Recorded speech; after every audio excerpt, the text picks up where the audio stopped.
Bueno, sí, pero estamos de acuerdo que Superman le gana a Goku, ¿verdad? Sí, estamos de acuerdo. Y en el mundo del anime, ¿quién sería un buen oponente para Goku? Meruem. Sí, Meruem sería un buen oponente. Pero ¿y entonces a Meruem quién le ganaría? Komugi. A huevo. Bueno, una vez que ya vimos el hermoso trabajo de la reina de la moda, el estilo, el glitter y el olor a rosas, Naoko Takeuchi, ahora nos toca ver el genio detrás del chin de Suyang, la gatita de limón agrio en tu tecito, el chocolate amargo en su azucarado café de Starbucks, su esposo, viscoso pero sabroso, Yoshihiro Togashi. ¡Aplausos!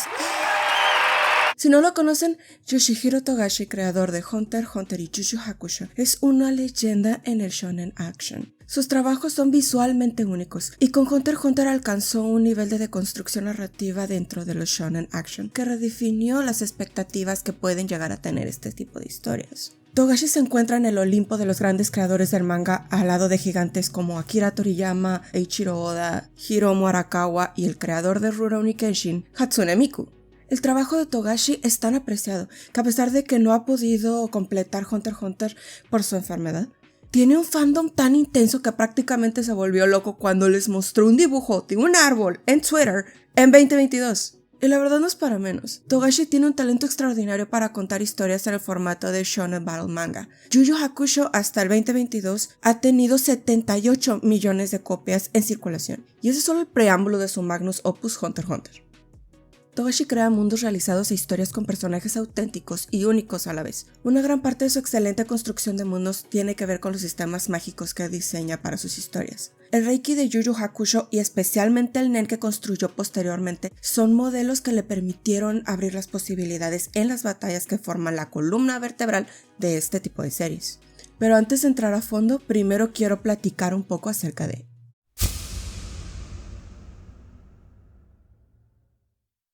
Para entender por qué vale tanto lo que hizo Togashi, primero necesitamos entender el objetivo narrativo que cumplen los sistemas de poderes. Momento.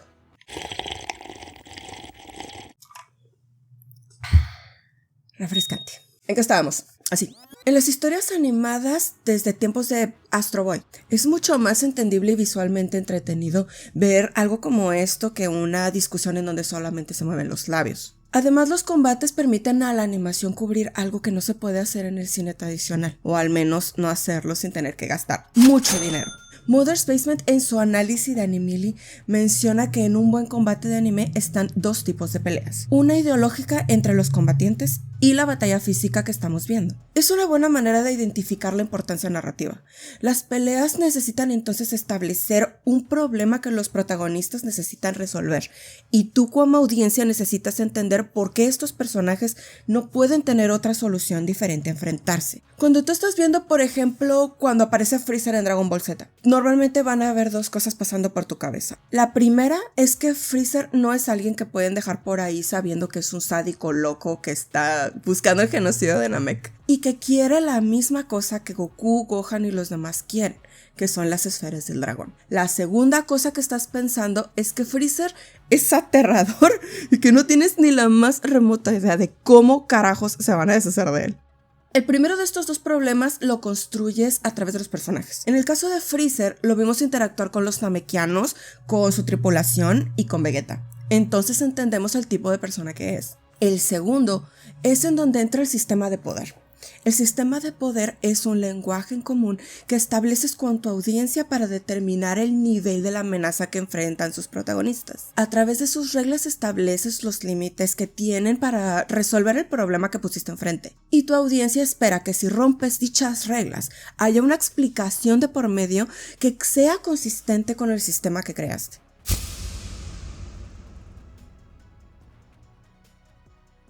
¡Amo! A través de la historia hemos visto diferentes soluciones a cómo comunicarle a tu audiencia la amenaza de los enemigos. En los tiempos de Astro Boy, la tendencia era que las historias no fueran continuas, sino siguiendo más bien un formato de Monster of the Week, como las caricaturas de Superman viejitas. Para continuar la historia, usualmente le pondrían una debilidad de algún tipo, como a Superman la kriptonita o Astro Boy el fuego, pero era poco común que un villano regresara más tarde en la historia como para compararlos. Conforme las historias fueron cambiando de ser episódicas a ser seriales, la forma de comunicar el riesgo que algo presentaba también cambió. Una forma especialmente popular en los 70s fue la de poner robots. Ahora, es muy fácil comunicar la amenaza que representa un robot gigante que te puede aplastar, ¿right? Pero esta solución derivó a que otros mangakas empezaran a preguntarse cosas acerca de quién tendría acceso a este nivel de armas y por qué. Y entonces la mayor parte del género que ahora conocemos como mecha se volvió mucho más de política y guerra que de combates uno a uno. Legend of the Galactic Heroes es uno de los más grandes exponentes de este género. Cabe mencionar que hubo otras series que utilizaron mechas de maneras muy diferentes, como Evangelion o Gurren Lagann, pero en su mayoría el mecha se centró en hablar acerca de estrategia de guerra y política. En los 80s hubo una revolución en el shonen, en donde dejamos a los robots de lado y empezamos a explorar las artes marciales como medio narrativo. Historias como Saint Seiya y Fist of the North Star fueron publicadas en este tiempo y son aún muy conocidas. De ahí viene el famoso "Omae wa mou shindeiru". ¿Nani? No puedo. Pero ninguno sería más famoso y definiría más el género como Dragon Ball. Basado en la historia tradicional Journey to the West, Dragon Ball de Akira Toriyama empieza más parecido a su manga anterior Dr. Slump, que creo que en Latinoamérica lo conocemos más como Arale. Y digamos que no era...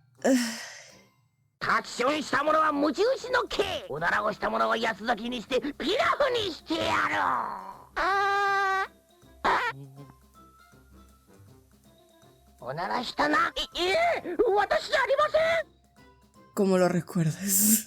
Muchos chistes o que eran completamente absurdos o que eran acerca de pedos y popó y cosas muchísimo más cancelables. El Dragon Ball eventualmente se mueve de ahí y empieza a establecer su sistema de poder, que es el ki, como un coeficiente de pelea. Y para el objetivo de su historia funciona perfectamente bien. Y podemos retomar un momento de lo que estábamos hablando de Freezer. La amenaza latente de Freezer es muy fácil de sentir y de entender en la historia, porque para este punto ya tenemos muy claro cómo funciona el ki. Es un valor numérico que puede incrementar o disminuir según tu estado anímico y establece tu cantidad de energía vital. Al momento en el que nos presentan a Freezer, nos enseñan que su valor numérico es tan alto que nadie a su alrededor siquiera se le puede acercar. No necesitan ponernos esto verbalmente, solamente necesitan ponernos la reacción de alguno de los guerreros Z para percatarnos de la amenaza que representa. El ki funciona tan bien para comunicar un nivel de pelea que por eso el fandom puede pasarse horas y horas discutiendo quién le gana a quién, y por eso tienes a la persona que más te cansa diciéndote que por qué Goku le gana a Superman. Ahora, el ki no es perfecto, trae un problemita en la historia. Un problema que en los fandoms y en el mundo de los juegos es conocido como power creep. El pedo es este. El ki es un número relativamente fijo y para establecer un enemigo nuevo necesitas un nuevo nivel de amenaza. Y para superar ese nivel de amenaza necesitas o crear todo un entrenamiento o sacarte algo del culo para que el protagonista tenga más poder y ganarle a ese enemigo nuevo. Y luego necesitas subir el nivel de amenaza con más ki y resolverlo otra vez y así sucesivamente. Y es así como acabamos con Goku peleando contra dioses del multiverso. Y ahora necesitamos saber qué hacemos con Krillin, que lleva siendo un adorno desde Piccolo. El incrementar la escala de esta manera también tiene el problema de que el mundo se siente un poco menos relevante. ¿Qué importa si hay alguien que pueda destruir un planeta si ya estamos a niveles intergalácticos? Los conflictos se vuelven menos personales y poco a poco se sienten más secos. Otro problema más es que se pierde la variedad. El Kien-san de Krillin, por ejemplo, en teoría debería ser capaz de cortar todo, ¿no? Pero ya después de Vegeta la diferencia de números es tan grande que nunca vuelve a importar. Es una lástima porque me mama ver a Krillin haciendo el Kien-san. Ay, no, está buenísimo. A inicios de los 90, diferentes mangakas intentaron agregar variedad a la fórmula y de alguna forma resolver el power creep. Por ejemplo, con JoJo's Bizarre Adventure en la temporada de Stardust Crusaders nos trajeron el concepto de los stands. Los stands, a diferencia del ki o el equivalente en JoJo Hammon, son representaciones del espíritu de los personajes y por ende no son un número estático, sino que tienen diferentes peculiaridades y formas de funcionar. El problema que tiene Stardust Crusaders es que su solución es solo para su estructura.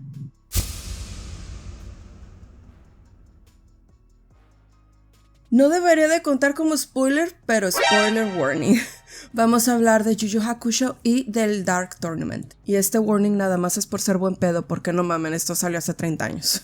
Togashi, interesado en hacer un manga que tuviera temas que le apasionan, pero que a la vez fuera popular, crea Yu Yu Hakusho.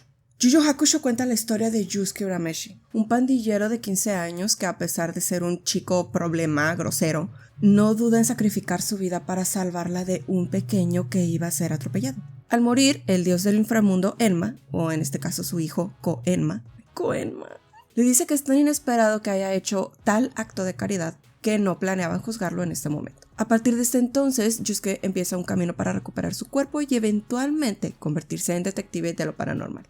Unos capítulos después también conoceremos al elenco principal, que lo forman unos tipos que mencionaremos más tarde: Kuwabara, Hiei y Kurama. Además de ellos también están Botan, la equivalente de Caronte en este mundo, Genkai, una experta en artes marciales que se convertirá en la maestra principal de Yusuke, y Keiko, la no novia de Yusuke, que porque es inicios de los 90s vamos a tener que rescatar un par de veces. Una característica particular de la historia es que Togashi empieza primero por contar la historia de Yusuke y pequeños eventos de su vida paranormal antes de cualquier combate. Esto fue planeado por Togashi, que decidió que hubieran 30 capítulos antes de empezar con las batallas. Esto permitió que tuviera el tiempo de construir la relación del mundo con sus personajes y a su vez preparó sólidamente la llegada de su sistema mágico. La historia de Yu Yu Hakusho tiene muchos parecidos con cosas que veremos más tarde en Hunter x Hunter, empezando con los 4 personajes principales. Un tipo alto que es medio bravucón, pero que en el fondo tiene un gran corazón. Un bishonen con rasgos un poco femeninos que si lo provoca saca un sádico loco. Un chaparrito que al principio es edgy y dark, pero que en el fondo es buena persona. Y el líder que es un adicto crónico a las peleas y que usualmente se guía por instinto y usa mucho el color verde. Güey, cuando me di cuenta de estas similitudes, me explotó el cerebro. Dije, güey, es lo mismo. Otras cosas que también van a suceder más tarde en Hunter x Hunter incluyen un examen para ser entrenado en poderes mágicos, un torneo de pelea y varias habilidades que serán similares más tarde. Más importante para el punto que estamos tocando el día de hoy es el sistema de poder que utiliza la historia. El Reiki o energía espiritual es la capacidad de utilizar tu aura, una energía que emana tu cuerpo, para realizar diferentes actividades sobrenaturales que van desde adivinar mejor el piedra, papel o tijera hasta invocar un dragón del inframundo. El Reiki de alguna manera funciona muy parecido al Ki cuando empezamos la historia. Es un poder espiritual, natural en las personas, que tiene un nivel determinado, pero circunstancias emocionales pueden hacer que el nivel aumente drásticamente. Sin embargo, hay una distinción importante. La mayor parte de los usuarios tienen una habilidad especial única de ellos. En el caso de Yusuke, él dispara un rayo láser con el dedo. Kuwabara forma una espada con su aura. Kurama controla las plantas. Y Hiei, además de tener un tercer ojo con el que obtiene habilidades extra demoníacas, tiene un dragón negro y ultravelocidad. Usualmente, cuando quieren subir el nivel de los combates, lo que deciden es o ponerlos en un entrenamiento que usualmente sucede fuera de nuestra vista en la historia y solamente nos dicen cuando ya terminó, o les dan artefactos especiales que de alguna manera u otra aumenta su potencial, como la herramienta que hace que Kurama pueda convertirse en el espíritu del Zoro. Probablemente el culmen del sistema y de donde Togashi más va a tomar material para su futuro manga está en el Dark Tournament. Este torneo, aún después de más de 30 años de su aparición en el manga, es todavía considerado uno de los mejores arcos de torneo en la historia de los Shonen Battle. El torneo oscuro empieza estableciendo una amenaza por encima de las que hemos visto anteriormente con los hermanos Toguro. Desde el principio de la historia nos dejan claro que el hermano Toguro menor, cuya habilidad es controlar y aumentar sus músculos a placer, está tan por encima de lo que conocemos que nuestros protagonistas no le llegan ni a los talones.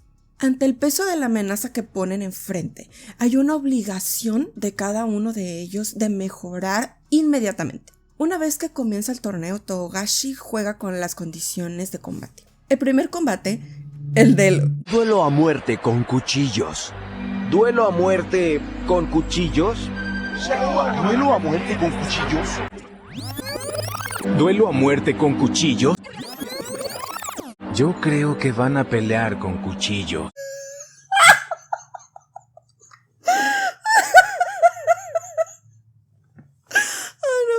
Perdón, me da mucha risa. Nos sirve para establecer el nivel de los enemigos que veremos y el resultado del esfuerzo de los protagonistas en el entrenamiento que pasó fuera de la cámara. Lo que vuelve interesante este torneo es que cada uno de los combates siguientes va a presentar algún tipo de dificultad que impedirá que se lleve a cabo de la misma manera que el anterior.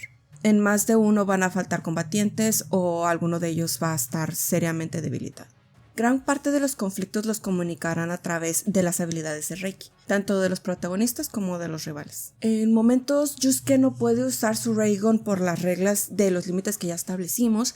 En otro momento, Hei excede la capacidad que tiene con el dragón negro y eso hace que no pueda continuar en la siguiente ronda. Una barrera hecha por un enemigo bloquea a Genkei y a Hiei de participar en uno de los combates. El Reiki funciona para establecer el conflicto de base de la narrativa y el problema a resolver con las herramientas que conocemos. Y al mismo tiempo permite un flujo de la historia tenso y activo que te mantiene pegada a la tele o a tu tablet si lees el manga.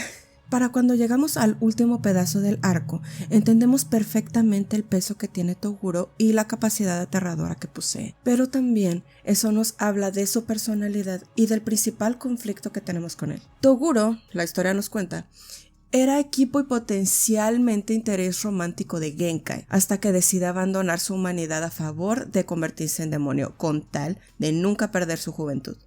I get it, yo haría lo mismo. Cuando Toguro y Genkai se encuentran de nuevo, ella ya ha perdido toda su energía y vitalidad. Genkai, al heredar toda su habilidad a Yusuke, también le hereda el conflicto ideológico con Toguro. Y es así en donde el combate se convierte también en una lucha de distintos ideales. Toguro, después de abandonar su humanidad, está buscando a alguien que se le acerque en capacidad. Yusuke es el primero que demuestra estar al nivel de su 100%. Sin embargo, al momento del combate, Yusuke no puede alcanzar el aterrador nivel que muestra su oponente.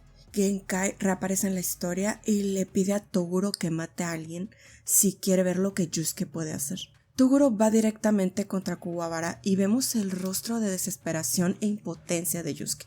Una imagen que será muy relevante en Hunter x Hunter. Yusuke, después de procesar que su debilidad afectó a las personas a su alrededor, admite que ha estado codiciando lo mismo que Toguro, pero que a su vez encontró la razón por la que hace las cosas. Encuentra que su humanidad y las personas a su alrededor son por lo que quiere estar ahí al frente. Después de su momento de desarrollo, le da lo último que tiene a Toguro, quien excede su capacidad y muere, satisfecho por haber llegado al 120% de su potencial. De esta manera es como el Reiki nos enseña a construir una historia para explorar los conflictos de quienes están en batalla. Su variedad permite dar personalidad que refleja las características de los personajes y establecemos la base para entender el peso de cada nuevo rival. Yu Yu Hakusho fue un gran éxito entre los Battle Shonen Series y hace todo lo que debería de hacer para contar una historia de este estilo. Pero ahora que Togashi ya completó un Shonen Battle elaborando correctamente una fórmula de éxito, vamos a verlo experimentar mucho más con su siguiente Shonen Battle.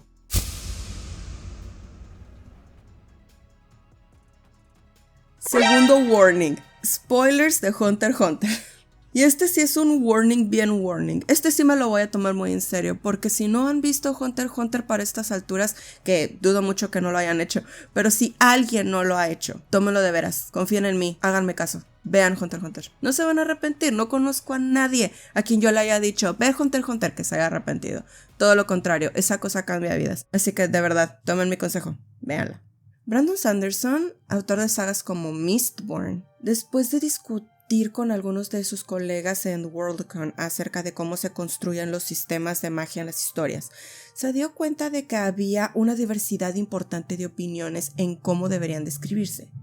Criticando un poco la regla que había explicado John Campbell, en la que decía que la diferencia entre ciencia ficción y la fantasía era en que la fantasía inventa reglas a lo largo del camino, hace una distinción en su espectro de los sistemas mágicos y los divide en dos extremos. Por un lado está el sistema de magia suave. La magia suave o soft magic es un sistema mágico que no se le comunica a la audiencia. Las reglas del sistema mágico pueden cambiar o variar drásticamente. El objetivo de un sistema mágico suave es darte la sensación de que los personajes habitan en un mundo mucho más enorme que en el mundo real, con reglas fuera de nuestro entendimiento. El ejemplo base es Tolkien, en donde la magia simplemente sucede y no tenemos muy claro qué cosas sí puede o no puede hacer Gandalf o Sauron. Nota, sí, ya sé que existe el Silmarillion. Ya me pasó esto con el sistema de Shingeki, voy a tener que explicar cosas obvias. El Silmarillion sí te da más contexto de la historia de la Tierra Media, pero para efectos del Señor de los Anillos, que pasó primero que el Silmarillion, la magia es desconocida. El lado negativo de los sistemas mágicos suaves es que si los personajes principales los utilizan, se puede sentir como si hubieras hecho un Deus Ex Machina. Para los del Conalep, que te lo sacaste del culo. Ahora, la contraparte de los sistemas mágicos suaves son los sistemas mágicos duros. En estos sistemas hay reglas claramente explicadas y todo evento sobrenatural que sucede necesita una explicación dentro del sistema mágico. La ventaja que ofrecen estos sistemas es que permiten que la audiencia experimente y viva los poderes que existen en el mundo. Los personajes usualmente van a ser capaces de resolver problemas a través de las herramientas que ofrezca el sistema mágico. Una cosa importante a mencionar es que los sistemas mágicos no necesitan tener exactitud científica, solo necesitan ser consistentes consigo mismos. Un ejemplo en anime que podemos usar es Fullmetal Alchemist. En Fullmetal las reglas son muy claras. Si vas a hacer algo, tiene que poder explicarse con la alquimia y necesitas que los elementos estén a la mano. Y aclarando, los sistemas mágicos no son necesariamente 100% duros o 100% suaves. Puedes considerarlos como una especie de espectro en donde pueden ser o 80% duros o 50% duros.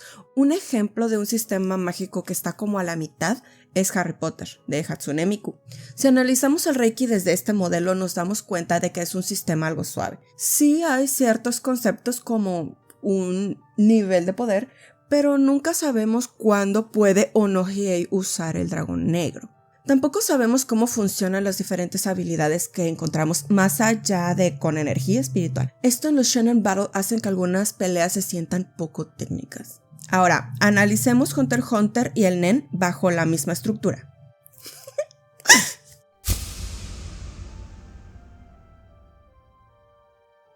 Como un simple preámbulo, Hunter x Hunter es la historia de Gon, el personaje de verde que se guía por instinto, que tiene como objetivo convertirse en un cazador profesional.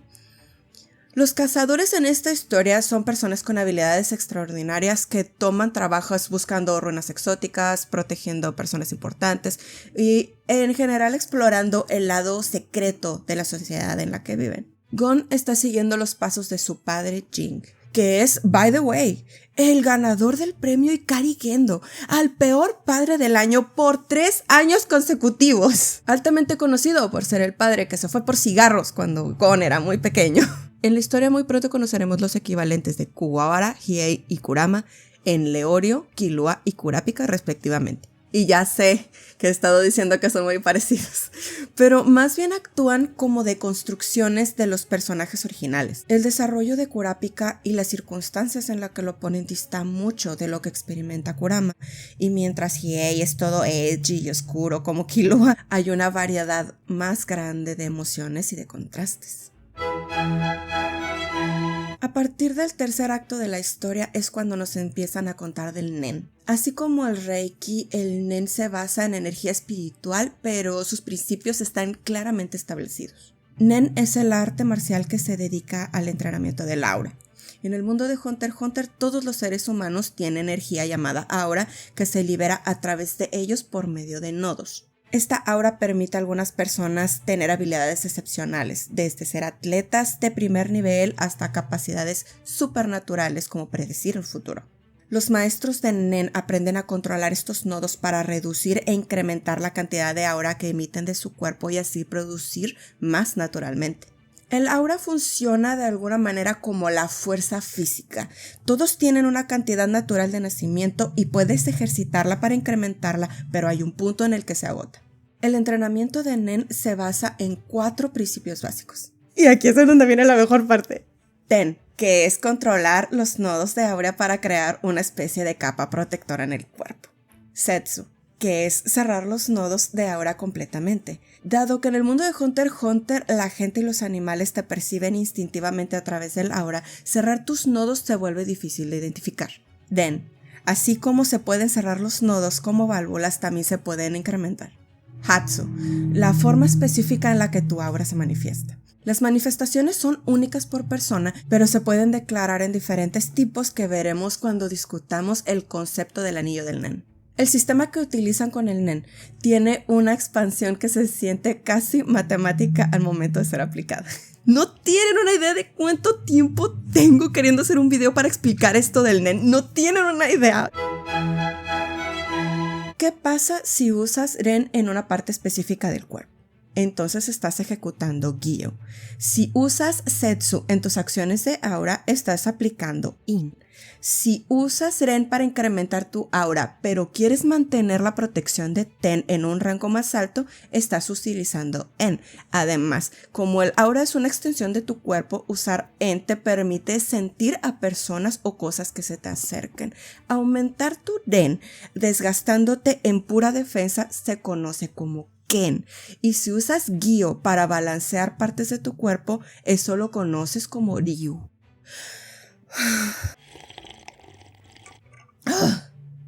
Dios. Es hermoso, ¿verdad? Estos son solo algunos ejemplos de todas las variantes que hay de técnicas. Al explorarlas, la ventaja que vemos es que de alguna manera el aura aquí se siente como algo tangible y explicable, casi como si se tratara de un elemento químico o una parte del cuerpo. Aunado a esto, tenemos dos elementos más, el anillo del Nen y los contratos. El anillo del Nen explica las diferentes formas generales en las que alguien puede utilizar el Nen. Técnicas que sean más afines a tus características naturales son más fáciles de aplicar y más efectivas que si eliges algo que sea distante en tu ubicación en el anillo. Los grupos diferentes de habilidades son los potenciadores, los que tiran los chingazos de manera directa. Todo su sistema se basa en golpear duro y fuerte. Usualmente son de personalidad directa y honesta. Los emisores, que son los que lanzan bolitas de poder. Los emisores tienen otras habilidades como crear portales y es una parte de crear bestias de Nen. Normalmente son pacientes y con un temperamento volátil. Los transmutadores, que son los que hacen que su aura tome características de otras cosas. Ejemplos son darle consistencia de goma o las características de la electricidad. Tienden a ser mentirosos y un poco raros y volubles. Los conjuradores son los que crean objetos a través de su aura. A diferencia de los transmutadores, los objetos que crean sí son visibles para todas las personas. Son moralistas y rígidos. Manipuladores usan su Nen para controlar objetos, animales o personas. Su personalidad es extremadamente protectora. Y los especialistas, que son como el wild card del grupo, porque su habilidad se comporta diferente a todas las demás que acabo de mencionar. Son considerados independientes y carismáticos. El último elemento que necesitamos en nuestra fórmula son los contratos de Nen.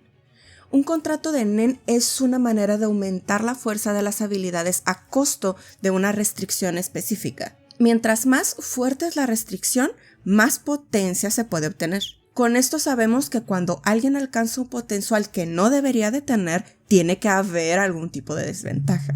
La genialidad del sistema de Nen es que tanto es un sistema duro con el que puedes hacer fórmulas matemáticas para evaluar combates, como es lo suficientemente suave como para que puedas crear toda clase de oportunidades. Para explicarlo, voy a jugar con ustedes uno de mis juegos favoritos, explicar los shonen usando Nen.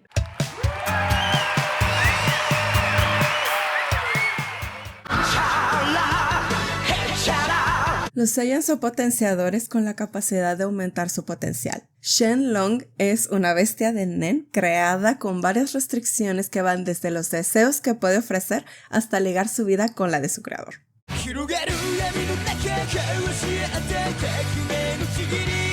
Los Shinigami son bestias de Nen que cubren el costo de los efectos con la vida de las personas que consumen. Para aplicarlos necesitan el contrato que se establece en la Death Note. Al final, las almas no van al cielo ni al infierno porque las consume el contrato.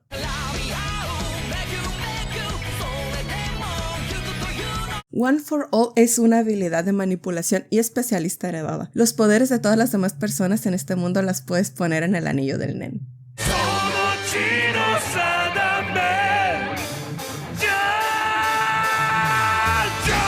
Los stands son fusionalmente bestias de Nen. Surgen de la naturaleza de las personas. Conjuración, emisión y manipulación para acceder a los espíritus y conjurar sus armas.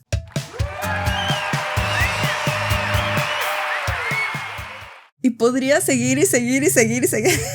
Son ejemplos medio en broma. Y sé que no aplican al 100%, pero da la idea de cuánto puedes hacer estructurándolo dentro de estas reglas. Esta estructura está tan bien diseñada que permite que tengas un lenguaje con el cual la audiencia entiende lo que está pasando sin limitarte en lo que puedes lograr. Es un sistema mágico con potencial prácticamente infinito.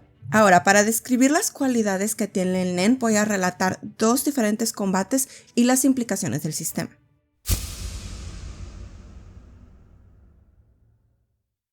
Al iniciar el conflicto, acabamos de ver al Genei Ryodan, la banda más peligrosa de criminales y enemigos principales de Kurapika, deshacerse de todos los que estaban en la subasta sin sudar una sola gota. Por su prestigio sabemos que todos ellos son de los personajes más peligrosos y en este mundo, a diferencia de otros shonen, sabemos que nuestros personajes principales, aunque muy capaces, no son los personajes más hábiles y poderosos.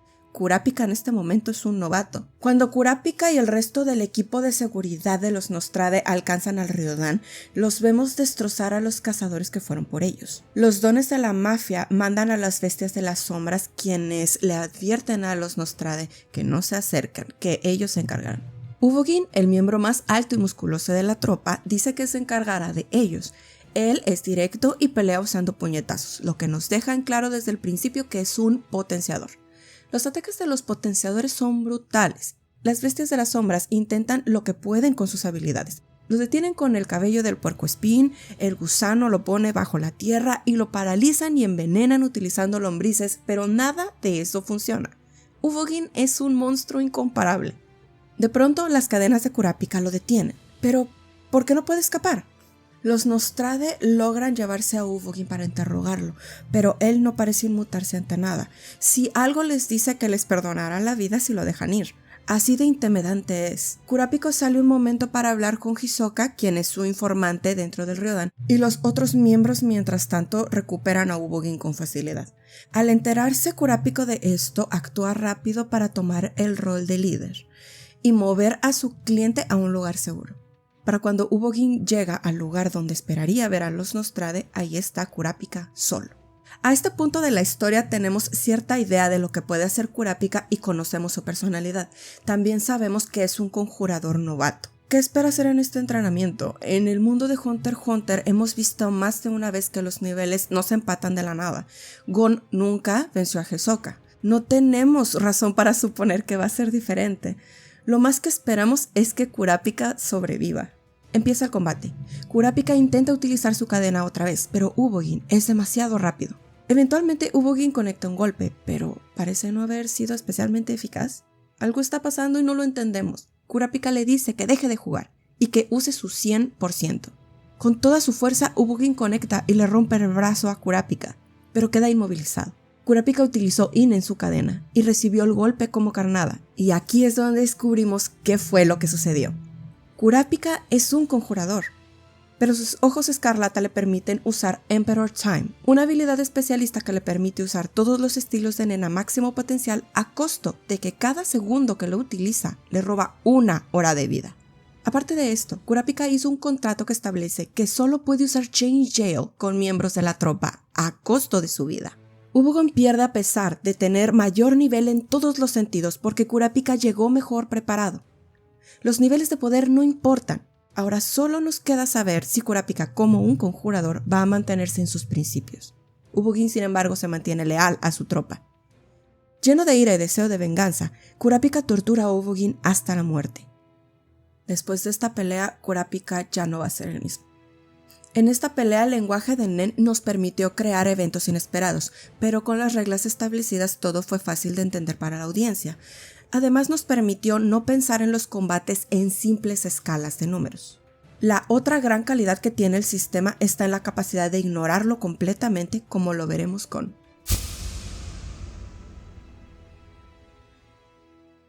Desde su primera aparición, Meruem es la cúspide en términos de habilidades. Su aura está por encima de todo lo que conoceremos en la historia hasta el final del anime. Solo acercarte al N de uno de sus guardias es suficiente para causarte ataques de pánico que te quitan 50 años de vida. Así. A vista de todo lo que sabemos, es funcionalmente invencible en el momento. Quizás y con buena suerte el presidente de la sociedad Hunter Netero sea capaz de contrarrestarlo. Mientras Meruem prepara su nuevo ejército de hormigas quimera, decide perder un rato el tiempo jugando un juego de mesa llamado Gungi, un juego que emula al Go del mundo real. Después de vencer con facilidad a otros jugadores de Gungi como Go o Shogi, llega una joven ciega y con la nariz completamente tapada. Una vergüenza para la majestad del culmen de la evolución a sus ojos. Para Meruem es cuestión de un par de horas para vencerla y deshacerse de ella. A lo que entendemos, estos juegos son como las batallas, y Meruem es invencible. De esta manera, el Gungi se vuelve una batalla de Nen. Pero hay un problema. Meruem juega múltiples juegos y no parece lograr superarla. Peor aún, mientras más avanza él, la joven Komugi más mejora su juego. Meruem tiene una crisis de identidad aquí. ¿Por qué el ser más poderoso del planeta, rey de todo lo que existe, sigue sin poder acercarse a esta criatura que pudiera borrar con un coletazo? Esta crisis lo hace crecer y mejorar. Al momento donde el maestro Nen Netero llega para deshacerse de él, Meruem es otro. Un ser que pide salvar la vida de los débiles y que quiere acabar con la injusticia. En el combate con Meruem no importa lo increíble que es Netero. Meruem no solo es más poderoso, también es mejor después de haber crecido en sus entrenamientos con Komugi. Netero no puede vencerlo a través de veneno, pero no importa, porque aún en su derrota ideológica va a deshacerse de él utilizando la crueldad humana. Después de todo, envenenado se dirige a quien realmente lo venció, a quien lo hizo cambiar y ser mejor. Suplica por verla de nuevo. Y hace lo que más lo hizo feliz: jugar, hasta que la luz se extinguió. Son solamente 2 ejemplos, pero son 2 formas en las que utilizan el sistema de poder para contar historias trágicas, emotivas, significativas, y hay muchísimas más dentro del manga.